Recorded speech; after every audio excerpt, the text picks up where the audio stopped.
Alison Weir, good to see you again. Nice to be here. You are the Executive Director of If America Knew. Yes. Why did you choose that title? Well, because I do truly believe that if Americans knew the facts on what our money is doing in Israel and the way it's being used against Palestinians, that we would not allow our money to be used that way. I think that the large majority of the population of all different ethnicities and races and religions would not, if they knew the real facts, would not approve our current U.S. policies. And we are here on the 13th annual conference of the U.S. campaign and occupation. And you've been involved with Israeli-Palestinian issue, trying to bring awareness to Americans, and you have attended many of these conferences. Tell us what's going on with the end occupation. Well, it's people coming from all over the country who have learned about what's going on in Israel-Palestine and know how tragic it is and how important it is to change it. So they're all coming to gather together to learn from one another, I think, and to come up with ways to work together to bring about better policies. Yeah, and you mentioned tragic, and just as you know, there was a tragic activity was happening, Israeli attack on Gaza. How does Alison Weir feels and think about that? It's so hard. You know, it was so excruciating to see what was being done again with so many children killed and parents killed. You don't know which is sadder, you know, as a parent, to lose a child or for a child to lose a parent. And then what's just as sad are the ones that are now injured for life. Hospitals, you know, so it was just a tragic situation. And the horrifying thing is it was going on right in front of the world. You know, we all knew it was going on. We could see it on our computers. Somewhat we could see it on television. And yet it continued. It continued, and no one seemed able to stop it. So it was just very sad. Very sad. And the numbers are devastating. The number of casualties, the number of wounded, the number of houses being destroyed. This felt like World War II to me. Mm-hmm. Yes, I think it was just such a deep devastation, you know, that everybody, and now the aftermath. I don't remember the latest statistics, but now, you know, we're aware if there's a horrible hurricane or a tsunami or an earthquake, and you see all these people living in ruins and destroyed homes and destroyed infrastructure and destroyed hospitals. And so here you have this huge number of people injured, and the hospitals are damaged, the medicines are gone, Israel's still maintaining the siege. So it's like a hurricane, a huge, horrible disaster, except a man-made disaster that Americans paid for, even though most Americans didn't know they were paying for it, but we paid for it.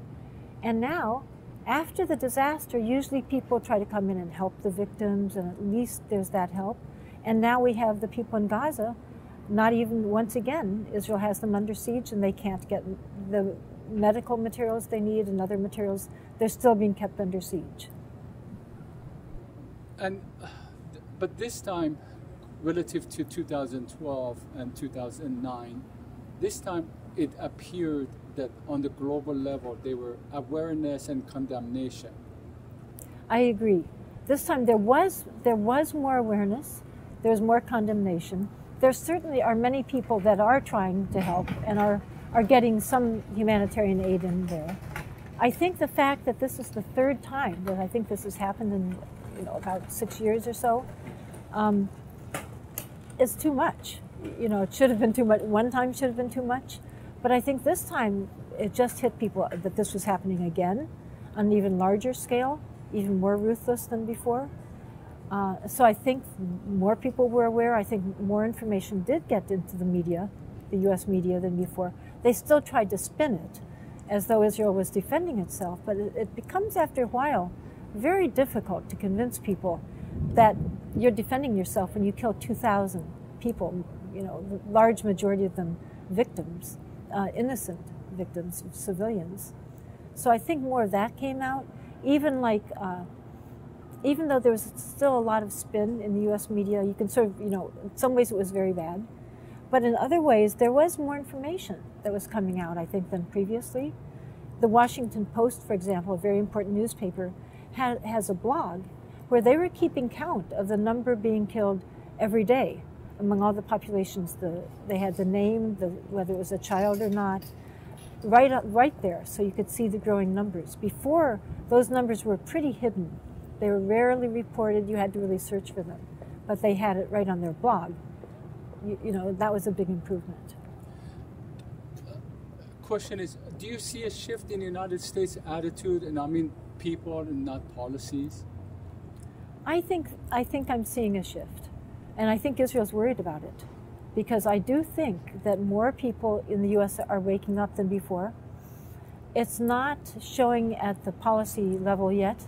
Our politicians are still, in fact, it's very blatant what the politicians are doing. Given that more Americans are noticing and we're aware of Gaza, then to see our politicians vote unanimously for more money to Israel, you know, right in the middle of that, again and again, makes it more blatant, makes the power of the lobby more blatant. So ultimately, the fact that they're doing that, while it's very disturbing to see those laws getting passed and those resolutions getting passed, in some ways it might actually be a setback for Israel because it's being done more in the open now. I think more people are noticing it. And the power of a lobby is to do it in the dark when nobody sees it. And now more people are seeing it than before. So your organization, If American Knew, what would you like Americans to know about Palestinians? Well, that they're human beings just like us. They love their children, that they're, I guess basically they're human beings like us, and what's being done to them. So that we would understand, you know, as somebody who's a mother and now a grandmother, to think about those mothers and grandmothers there, what they're going through, what's happening to them, what's happened to them for so many decades. I think that's what Americans should know about Palestinians. And I'm going to ask you the same questions about Israelis. What do you think Americans should know about Israelis? Well, I think Americans already are aware that Israelis are human beings like us. You know, I think, in fact, they're made to think they're a little bit, they're made to think Israel is more like us than it actually is. So I think in some respects we need to know that the things that we think we know about Israelis are not actually accurate. But that we need to know that there are Israelis who are opposed to what the government is doing. There are Israelis that are refusing to join the armed forces. I think Americans need to know about that level of dissent. There are Israelis who have long said that Zionism was racist and deeply wrong, that the core identity of Israel is discriminatory. So I think those Israelis people need to know about what they're saying and writing. And how do we move forward from here, that we know the atrocity has been done? What needs to happen? What needs to take place? Well, I think two things. One thing is that all Americans need to tell all other Americans. Some people are hesitant to talk about this because then they'll be called anti-Semitic. If they have Jewish friends or relatives, they might be very angry if they start talking about it. But people have to talk about it. They have to talk about it and inform everybody else. And then we have to tell our politicians that we are now voting on this issue. There are many important issues to vote on. There's the economy, there's the environment, there's global warming, there are many issues. But you usually have to have at least one issue that a politician has to take a certain stand on, or you won't vote for them. And I think it's now that we have to require our politicians to stop sending U.S. money to Israel. That we need to tell them that unless they say they will stop sending money to Israel, we won't vote for them. Thank you very much, Alison Weir, If American Knew head of the If American Knew, my apologies. If you'd like to add anything, please do so. Well, I think, thank you. I think you've really covered it.